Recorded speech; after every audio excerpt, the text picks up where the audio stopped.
네, 오늘 저는 시대를 알고 마땅히 행할 것을 아는 백성 이런 제목으로 함께 말씀의 은혜를 나누고자 합니다. 오늘날 우리가 이 시대를 보면은 참으로 빠르게 변하는 시대를 우리가 살아가고 있습니다. 세계 여기저기에 전쟁은 점점 더 많아지고 경제가 참 많이 흔들리고 있습니다. 도덕도 무너지고 있죠. 기후는 급격히 변하고 있습니다. 사람들이 미래를 두려워하고 있습니다. 그래서 이제 이런 질문을 해보게 됩니다. 세상은 지금 어디로 가고 있는가? 앞으로 무슨 일이 일어날 것인가? 그러나 하나님께서는 그분의 백성들이 이러한 질문 앞에서 염려와 두려운 마음으로 이 세상을 살아가기를 원치 않으십니다. 하나님은 이 마지막 시대를 살아가는 백성들에게 이미 길을 보여주셨습니다. 그 길을 보여주는 것이 바로 성경의 예언입니다. 오늘 저는 우리가 하나님께서 왜 예언을 주셨는가, 그리고 왜 다니엘서와 요한계시록을 깨달아야 하는가, 이 질문에 대해서 함께 생각해 보기를 원합니다. 영감의 글에 보면 이렇게 기록하고 있습니다. 말세의 위기가 우리에게 임하였는데 우리는 우리의 사업을 통하여 백성들에게 그들이 처한 위험에 대해 경고해야 한다. 만일 그들이 요한계시록에 묘사된 사건들의 임박함을 깨닫기만 한다면 우리 교회 안에는 신앙 부흥이 일어나 더욱 많은 사람들이 기별을 믿게 될 것이다. 다니엘서가 말하게 하라. 요한계시록이 말하게 하라. 그리고 진리가 무엇인지를 말하라. 다니엘서가 말하게 하라. 요한계시록이 말하게 하라. 이것이 마지막 위기 때 우리가 준비할 수 있는 방법이라는 사실을 우리에게 권면해 주고 있습니다. 우리가 만약에 다니엘서와 요한계시록의 이 예언들을 정확하게 알고 있다면, 그리고 진리가 무엇인지, 복음이 무엇인지를 명확히 알고 있다면, 그리고 그것을 우리가 체험적인 신앙 가운데서 살아가고 있다면은 우리가 미래를 위해서 불안해하거나 염려하지 않게 될 것입니다. 하나님은 시대를 아는 백성들을 찾고 계셔요. 이 역대상 12장에 보면은 이스라엘의 첫 왕이었던 사울이 죽었습니다. 그래서 나라가 큰 혼란에 빠지죠. 백성들은 이제 누구를 따라야 할지 많이 갈등하고 있었습니다. 그런데 성경은 특별히 한 지파를 칭찬해요. 이사갈 자손 중에서 시세를 알고 이스라엘이 마땅히 행할 것을 아는 우두머리가 200명이니 그들은 그 모든 형제를 통수로 하는 자이며, 여기서 시세를 안다는 것은 단순히 세상이 어떻게 돌아가는지 그 소식을 많이 알고 있다는 그런 말이 아닙니다. 하나님께서 이러한 상황 가운데서 지금 무엇을 이루고 계시는지를 이사갈 자손의 우두머리 200명이나 그것을 알고 있다, 그렇게 말합니다. 여기서 성경은 좀 놀라운 사실을 말씀하고 있는데요. 하나님께서 칭찬하신 이유가 뭐냐면은 시세를 알았다, 바로 이것입니다. 그래서 그들은 이스라엘이 마땅히 행할 것을 알았다.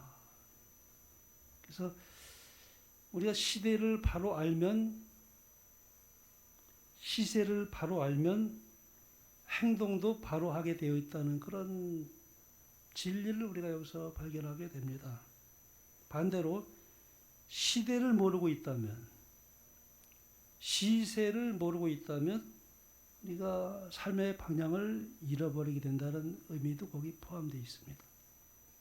여기서 시세를 안다는 말은 단순히 시대의 어떤 정치적인 상황이나 세상 풍조를 잘 알고 있다는 뜻은 아닙니다. 히브리어의 그 의미와 문맥을 살펴보면 훨씬 깊은 뜻이 있는데요. 히브리어 원문으로는 요드의 비나 라이팀, 히브리 말은 그렇게 돼 있어요. 이걸 지각하면은 때를 분별하는 지혜를 가진 사람들, 그런 뜻입니다. 때를 분별하는 지혜를 가진 사람들. 여기 때라는 말은 단순한 어떤 타임이 아니라 하나님께서 역사하시는 가운데 그분이 일하시는 결정적인 시기를 의미합니다. 시즌.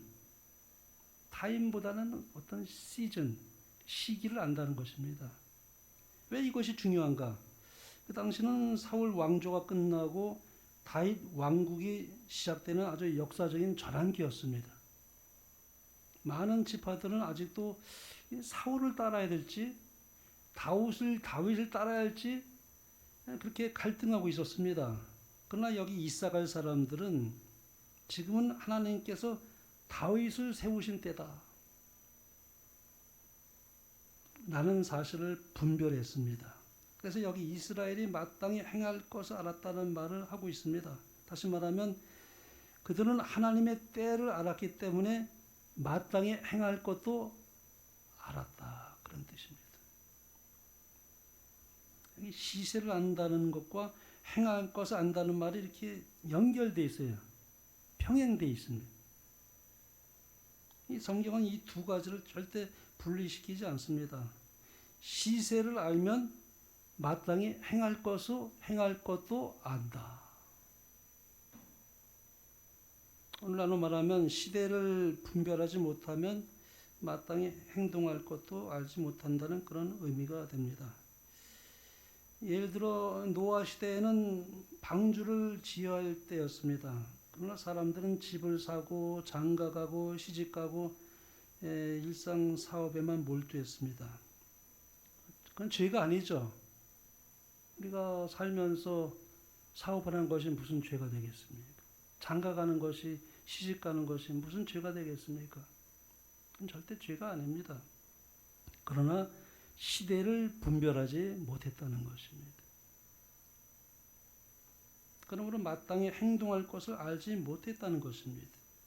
예수님께서는 노아의 때와 같이 인자의 임함도 그러하리라, 그렇게 말씀하셨습니다. 노아는 시세를 알았지만 세상은 시세를 알지 못했던 것입니다. 성경에는 시세를 아는 사람들이 참 많이 기록되어 있습니다. 첫 번째 요셉이라는 사람을 우리가 생각해 볼 수 있습니다. 7년 풍년과 7년 흉년을 미리 알았습니다. 그래서 애굽 전역을 준비시킬 수가 있었어요. 애굽 총리로서. 시세를 알았기 때문에 애굽을 구원한 것입니다. 살린 것이, 애굽의 모든 사람들을 살릴 수 있었어요. 두 번째 에스더도 우리가 그 중에 하나라고 생각을 하게 됩니다. 이 모르드게가 에스더에게 아주 유명한 말을 했습니다. 내가 왕 후에 자리를 얻은 것이 이때를 위함이 아닌지 누가 알겠느냐 하니, 에스더가 모르드게에게 회답하여 이르되 당신은 가서 수산에 있는 유다인을 다 모으고 나를 위하여 금식하되 밤낮 3일을 먹지도 말고 마시지도 마소서. 나도 나의 시녀와 더불어 이렇게 금식한 후에 규례를 어기고 그랬어요. 그때 당시 왕후라 할지라도 그 왕이 이렇게 부르지 않으면은 나갔다가 잘못하면 죽을 수도 있는 법이 있었어요. 이상한 법을 만들었어요, 메대가. 근데 아주 급박한 상황이 벌어졌어요. 모르드게가 그 왕후에게 찾아가서 그런 이야기를 한 겁니다. 내가 왕후의 자리를 얻은 것이 이때를 위함이 아닌지 누가 알겠느냐 그랬어요. 자, 그 말을 듣고 여기 에스더가 말합니다. 규례를 어기고 왕에게 나아가려니 죽으면 죽으리이다. 모르드게가 시세를 알았어요. 그리고 그 에스더도 그 시세를 알고 있었기 때문에 금식을 하고, 그래서 그가 왕에게 나아가 죽으면 죽으리라. 하나님의 때를 알았기 때문에 에스더는 모르드게는 이스라엘 민족을 구원해냅니다. 예수님도 이렇게 선포하셨습니다. 때가 찼고 하나님의 나라가 가까이 왔으니 라고 이렇게 말씀하셨습니다. 예수님은 가만히 우리가 사복음서를 보면은 하나님의 시간표대로 사셨어요. 참 예수님은 다니엘서에 정통하셨고 잘 알고 있었고 그것을 미리 알고 있었기 때문에 항상 하나님의 때를 알고 그렇게 움직이셨어요. 그렇게 활동하셨어요. 그렇게 봉사하셨습니다. 오늘 많은 사람들이 경제를 알고 뭐 주식이 올라갈 것을 알고 내려갈 것을 아는 사람들이 아마 있을 것 같아요. 정치를 알고 또 인공지능을 알고 뭐 세계의 어떤 정세를 알고 놀아나는 사람들이 많이 있죠. 그러나 성경이 말씀하고 있는 시세는 그보다 훨씬 더 중요한 것입니다. 그것은 지금 하나님께서 무엇을 위해서 역사하고 계신지를, 그 섭리를, 그 시기를 안다는 것입니다. 예수님께서 이렇게 책망하셨죠. 너희가 천기는 분별할 줄 알면서 시대의 표적은 분별하지 못하느냐. 하늘의 날씨는 알면서 하나님의 때는 모르고 있다. 우리 기상청에서 얼마나 뭐 가끔 틀릴 때도 있지만은 아주 뭐 많이 그렇게 정확하게 그 기상을 알고 이렇게 우리에게 분별해서 예보를 하고 있지 않습니까? 그런데 하나님의 때는 모르는 것이. 다니엘 2장, 7장, 8장, 9장 요한계시록을 보면은 하나님께서 역사하시는 그 흐름을 미리 보여주는 예언들이에요. 그래서 우리가 다니엘서와 요한계시록을 깨닫게 되면은 세상이 지금 어디로 향하고 있는지를 알고 있어요. 좀 우리 어느 경점에 살고 있는지도 압니다. 또 무엇이 기다리는지도 다 알고 있어요. 그 흐름을 압니다. 그러므로 오늘날 우리가 시세를 안다는 것은 성경의 분명한 예언을 이해하고 있고 예수님의 재림이 임박했다는 그 시대를 분별하고 하나님의 계명과 예수 믿음을 굳게 지키고 이 마지막 시대의 복음 전파의 사명에 참여하는 것을 다 포함하고 있는 그런 이 말이 여기 그렇게 이해되고 있는 것입니다. 이사갈 자손들은 군사가 가장 많았던 지파도 아니었습니다. 또 가장 유명한 지파도 아니었어요. 수불론 이사갈 자손들은. 그러나 하나님께서는 그들을 이렇게 기억하셨습니다. 시세를 알고 이스라엘이 마땅히 행할 것을 아는 사람들, 그런 표현을 합니다. 하나님께서 이런 사람들을 찾고 계셔요. 왜냐하면 시세를 아는 사람들이야말로 하나님의 사명을 깨닫고 있고 또 그것을 위해서 준비하고 있고 하나님께서 쓰실 수 있는 사람들이기 때문에 그렇습니다. 시세를 알지 못하는데 하나님께서 쓰실 수가 없어요. 시대에 맞게. 세상의 풍조보다 하나님의 뜻을 분별하고 시대의 표적을 성경으로 바르게 해석하며 그 분별에 따라서 순종하는 사람들, 행동하는 사람들을 일컬어 여기 말씀하고 있습니다. 이전에도 아마 말씀했던 것이 기억이 납니다만 군사 교육에서 자주 소개되는 예화입니다. 두 부대가 같은 100km 행군을 하게 되었습니다. 첫 번째 부대는 아무 정보도 받지 못했어요. 그냥 출발, 명령만 받았습니다. 어디까지 가는지도 모르고 언제 행군이 끝나는지도 모르고 중간에 어디서 쉬는지도 모르고 그냥 걷는 거예요. 행진하는 겁니다. 그런데 두 번째 부대는 달랐어요. 출발하기 전에 유인물을 나눠줬습니다. 그래서 행군 거리도 알아요. 휴식 장소도 압니다. 야영 장소도 알아요. 가는 목적지도 압니다. 결과가 어떻게 됐을까요? 결과적으로 목적을 알고 출발한 부대가 훨씬 끝까지 잘 견딜 수 있었고 낙오자가 없었다는 것입니다. 그러나 아무런 정보를 얻지 못한 부대는 많이 낙오됐어요. 그 이유가 무엇일까요? 목적지를 아는 사람은 견딜 수 있는 힘이 생기기 때문에 그래요. 그래서 예수님 마태복음 24장에 말씀하실 끝까지 견디는 자는 구원을 얻으리라. 마지막 시대 모든 환난과 징조를 쭉 말씀하시면서 이런 때가 올 것이다. 그러나 끝까지 견디는 자는 구원을 얻으리라. 아는 것과 모르는 것이 엄청난 큰 차이입니다. 하나님께서 우리에게 예언을 주신 목적은 그 예언을 통해서 우리로 하여금 준비시키는 거예요. 미리 알고.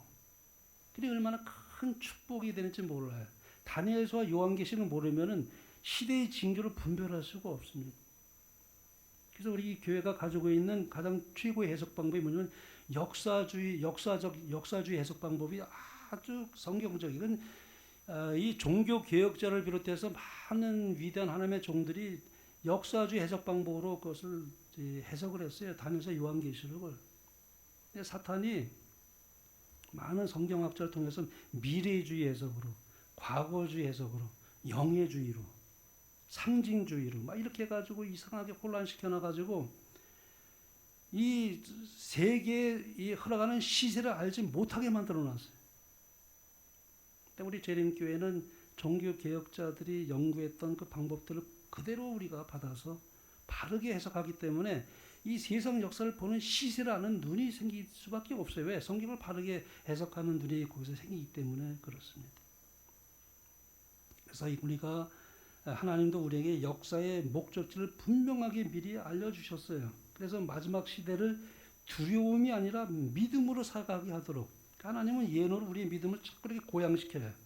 예언을 많이 알고 바르게 아는 사람들은 그래서 믿음이 자랄 수밖에 없어요. 신앙이 부흥될 수밖에 없습니다. 왜? 현실 속에서 하나님이 역사하시는 것을 볼 수 있는 눈이 열리기 때문에 그렇습니다. 그래서 세상에 파묻히며 살지 않아요. 아무리 바쁘더라도 세상에 우리가 분주하게 살 수밖에 없는 현실은 알고 있습니다. 그러나 그럼에도 불구하고 영적인 삶을 우리가 계속 경주해 나갈 수 있는 것은 시세를 알기 때문에 그렇습니다. 근데 우리가 이 제자들로부터 배워야 할 아주 중대한 교훈이 있는데요. 예수님은 십자가를 지시기 전에 제자들에게 그런 말을 여러 번 말씀하셨어요. 내가 죽을 것이다. 사흘 만에 부활할 것이다. 살아날 것이다. 예수님께서 십자가에 달리셨을 때에 그 날짜까지도 정확하게 예언이 성취되었지만 그를 따르던 제자들이 예수님께서 십자가에 달리셨을 때 완전히 뭐예요? 희망을 포기하잖아요. 우리는 이 사람이 이스라엘 구속할 자인 줄 알았노라. 완전히 절망해서 우리 엠마오의 도상에 있는 제자들도 그렇고 우리 예수님의 제자들 다 도망갔습니다. 왜 그랬을까요? 우리가 오늘 그 당시를 한번 떠올려 보면은 아니 제자들이 왜 그랬을까? 예수님께서 미리 다 말씀을 주셨는데 이해가 안 간다 라고 생각할 수 있겠지만 우리가 영감의 글을 우리가 읽어보면은 참 정확하게 우리가 그것을 알 수 있습니다. 구주께서는 십자가에 달리시기 전에 돌아가셨다가 무덤에서 다시 부활하실 것을 당신의 제자들에게 설명하셨다. 그리고 천사들도 나타나서 주님의 말씀을 사람들의 마음과 정신에 새겨주고자 힘썼다. 그러나 제자들은 로마의 속박에서 벗어나는 일시적 해방만을 바라고 있었기 때문에 이게 중요해요. 로마의 속박에서 벗어나는 일시적 해방만을 바라고 있었기 때문에 그들은 그들의 희망의 중심이 되어 있는 주님께서 굴욕적인 죽음을 당하셔야 한다는 생각을 용납할 수 없었다. 받아들일 수가 없는 거예요. 그들이 기억할 필요가 있었던 말씀들은 그들의 마음에서 사라졌다. 그러므로 시련의 때가 이르자 그들은 아무런 준비가 없었음이 발견되었다. 예수님의 죽음은 마치 그분께서 그들에게 미리 경고하지 아니하신 것처럼 그들의 희망을 완전히 깨트려 버렸다. 그 다음 말씀이 아주 중요한 말씀을 주셔요. 그 다음 말씀에 우리가 아주 유의해 볼 필요가 있어요. 영어로는 그 다음에 so 그랬어요. 예언의 신을 보면 그 다음에는 so.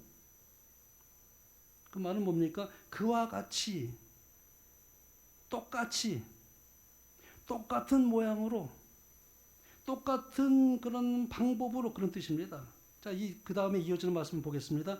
그리스도의 말씀으로 제자들에게 미래가 펼쳐졌던 것처럼 so. 그러니까 제자들에게 일어났던 일이 마지막 시에도 거의 같은 방식으로 반복될 수 있다는 것입니다.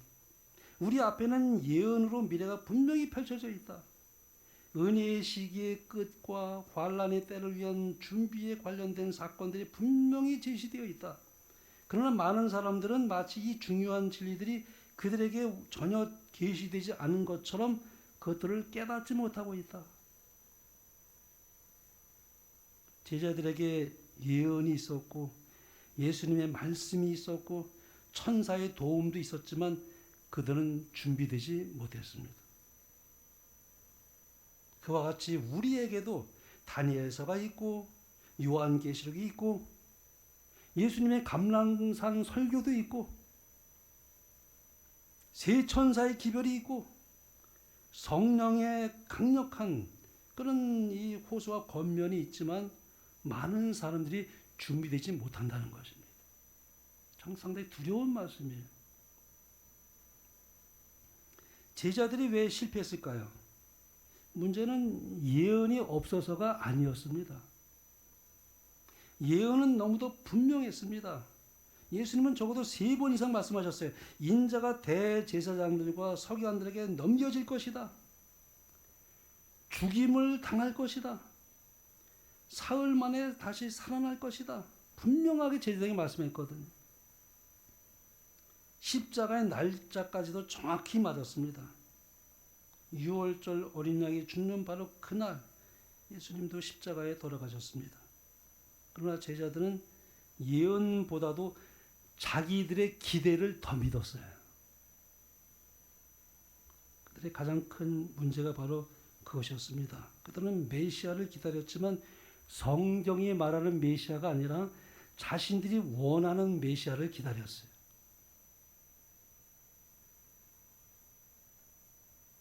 그들은 예수님이 로마를 무너뜨릴 것이다. 이스라엘 나라가 세계 최고의 나라가 될 것이다. 그러면 우리는 높은 자리에 앉을 것이다. 이것만 생각했습니다. 그러니 예수님께서 십자가에 못 박히신다는 것은 도무지 받아들일 수 없는, 용납할 수 없는, 그래서 그들은 들었지만 전혀 듣지 않은 것처럼 그 모든 것이 다 사라졌다는 것입니다. 오늘도 같은 일이 반복될 수 있습니다. 이 영감의 글은 여기서 소우라고 그랬잖아요. 제자들이 그랬던 것처럼 오늘도 하나님은 우리에게 다니엘서를 주셨고 요한계시록을 주셨습니다. 예수님은 마태복음 24장의 말씀도 주셨어요. 그러나 많은 사람들이 예언을 연구하지 않습니다.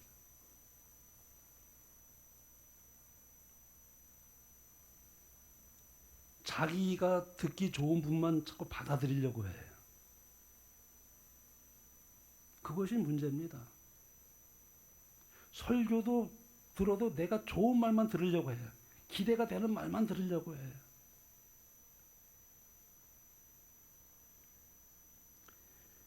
태풍 경보를 무시한 어부가 있습니다. 이 기상청에서는 며칠 전부터 계속 말했어요. 초강력 태풍이 옵니다.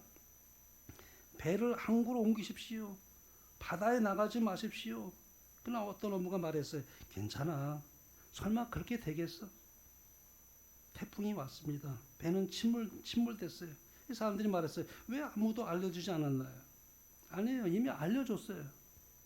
문제는 듣지 않은 것이 아니라 준비되지 못한 것입니다. 마지막 시도 마찬가지라고 말씀합니다. 하나님이 이미 말씀하셨어요. 짐승의 표에 대해서, 환란에 대해서, 은혜의 시기의 종류를 또 말씀하셨죠. 이 재림 전에 있을 그 심판, 조사 심판, 이 모든 것이 다 예언 속에 포함되어 있습니다. 문제는 성경이 없어서가 아니에요. 읽지를 않는 것입니다.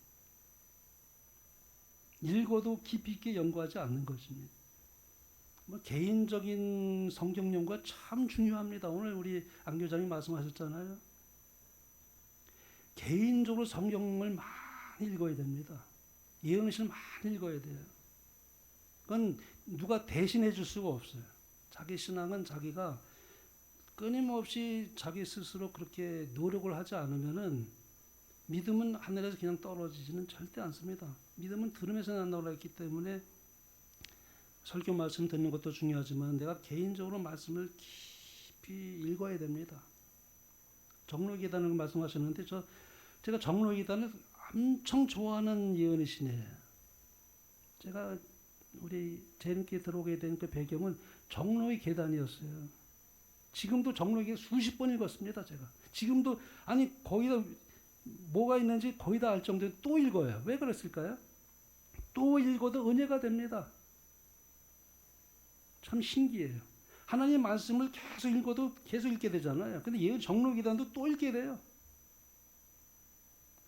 이 사람은 한 세네 번 읽으면 됐지 뭐 수십 번씩 읽느냐고. 천세현 목사님도 그러시더라고요. 수십 번 읽었대요. 천세현 목사님도. 그분이 얼마나 참 영적으로 이렇게 하시는 말씀 하시는 분인데도 그분도 수십 번 읽었다. 근데 저는 그냥 누가 읽었기 때문에 읽은 게 아니에요.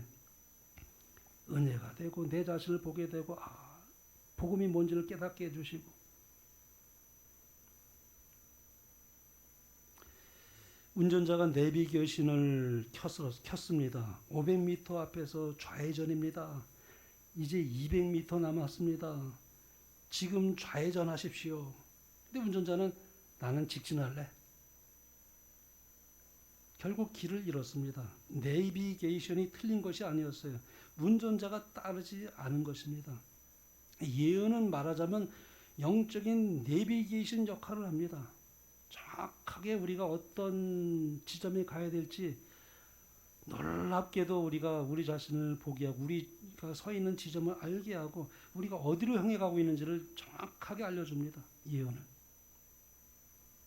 왜 제자들은 그것을 기억하지 못했을까요?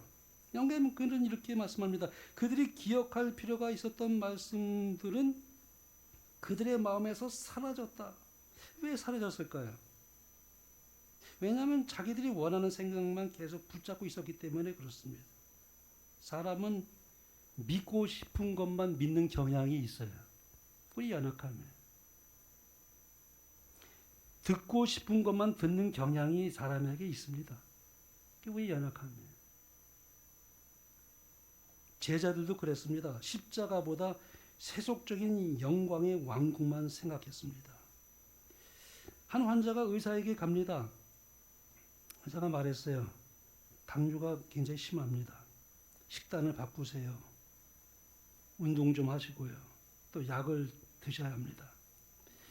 환자가 괜찮아요. 아직 뭐 아픈 데도 없는데요. 몇 년 후에 합병증이 왔습니다. 그때 후회합니다. 의사가 말하지 않은 것이 아니었어요. 듣고도 행동하지 않은 것입니다. 자, 우리 건강의 원리라는 것이 참 저도 여러분 이게 건강은 이게 습관인 것 같아요. 내가 이게 참 습관적으로 해야 되는데 그걸 잊어버릴 때가 참 많아요. 아니, 스트레칭도 해야 되고 이렇게 좀 여러 가지 이렇게 좋은 그런 운동을 해야 되는데 그걸 못 하는 거예요. 사실은 건강의 원리는 먼데 있는 것이 아닌데 그걸 못 하는 거예요. 하나님의 백성은 시대를 아는 백성입니다. 사도 바울은 로마서 14장에 그렇게 말했습니다. 또한 너희가 이 시기를 알거니와 자다가 깰 때가 벌써 되었으니 그랬습니다. 이 바울은 왜 깰 때가 벌써 되었다 이렇게 말하는 것일까요? 왜냐하면 이 시기를 알기 때문에 그래요. 만일 이 시기를 모른다면 깨어 있으라고 말할 필요가 없습니다. 이유가 없습니다. 하나님의 백성들은 그래서 하나님의 시간표를 아는 백성들이에요. 너희가 이 시기를 알거니와 예언을 통해서 아는 것입니다. 분별력이 생긴 것입니다. 시세를 아는 것입니다. 영감의 글은 하나님의 백성들은 정한 일을 정한 시간에 하는 백성이 한다고 그렇게 권면합니다. 그 이유는 하나님께서 그 시대마다 맡기신 사명이 있기 때문에 그렇습니다. 우리가 제7안실 이렇게 속해 있지 않습니까? 우리가 얼마나 큰 특권인지 몰라요. 굉장히 큰 특권입니다. 시대의 사명을 아는 백성들이에요. 왜 하나님께서 우리를 마지막 세에 우리를 택하셨을까? 물론 우리는 구원하기 위해서죠. 그러나 그 구원의 역사에 들어가 있는 건 뭐냐면은 세천사의 기별을 위탁하신 겁니다. 파수꾼의 사명을 주신 겁니다. 그래서 그것을 알지 못하는 사람들에게 진리를 전하도록, 영원한 복음을 전하도록 우리를 부르신 사명이 있기 때문에 그렇습니다. 사명이 있는 백성들이에요. 노아 시대에는 방주를 준비하는 일이 가장 중요한 일이었습니다. 모세 시대에는 출애굽을 준비하는 일이 가장 중요한 일이었습니다. 침례 요한의 시대에는 메시아를 맞이하도록 길을 예비하는 것이 중요한 일이었습니다. 오늘 우리에게도 하나님께서 맡기신 시대적인 사명이 있습니다. 기차역에서 KTX를 기다리는 사람들 한번 제가 생각해 보았습니다. KTX가 아무리 좋은 교통수단이라도 시간을 놓치면 안 돼요. 하나님의 구원의 역사도 마찬가지입니다. 하나님은 언제나 정하신 때에 정하신 일을 이루고 계셔요. 그렇다면 오늘 우리는 어떤가? 예수님의 그 초림이 예언대로 이루어졌다면 예수님의 재림도 하나님의 약속대로 틀림없이 이루어질 것입니다. 예수님의 재림을 우리가 별로 이렇게 확신하지 않는 사람이 누가 있을까요? 그럼 우리가 어떻게 살아야 될까요? 노아는 때를 알았기에 방주를 지었습니다. 침례 요한은 때를 알았기에 메시아를 증거했습니다. 제자들도 때를 알았기 때문에 복음을 전했습니다. 예수님은 때가 참해 그랬어요. 하나님도 우리에게 말씀하십니다. 너희가 이 시기를 알거니와 시대를 알고 마땅히 행할 것을 아는 백성이 되라. 제자들의 실패는 과거의 이야기만이 아니라 마지막 시대를 살아가는 우리에게도 아주 정말 제대로 이렇게 비춰주는 거울 같은 역할을 합니다. 십자가 직전의 제자들은 예언을 가지고도 준비하지 못했습니다. 마지막 시대의 성도들도 예언을 가지고 있으면서 연구하지 않는다면 이 세상적인 기대와 인간적인 생각에 매몰되어서 우리가 같은 실수를 반복할 수가 있습니다. 그러므로 우리는 다니엘서로 말하게 하라. 요한계시록 보고 말하게 하라. 때문에 저는 우리 교인들은, 우리 재림교인들은 반드시 각 시대의 대쟁투는 필독서입니다. 우리 재림교인이 되면서 각 시대 대쟁투를 읽지 못했다? 그거는 절대 그런 일이 있어서는 안 됩니다. 개인적으로 각 시대 대쟁투를 반드시 읽어야 됩니다. 그건 누가 대신해 줄 수가 없습니다. 그러므로 우리는 다니엘서와 요한계시를 깊이 연구해서 지금이 어떤 시대인지를 우리가 바르게 분별하고 다가올 사건들을 준비하는 여러분과 저의 삶이 되기를 간절히 소망합니다. 제자들의 실패를 거울 삼아 우리 또한 시세를 알고 마땅히 행할 것을 아는 이사갈 자손과 같은 그런 믿음의 사람들이 되는 여러분과 제가 되길 바라며 말씀을 마치겠습니다.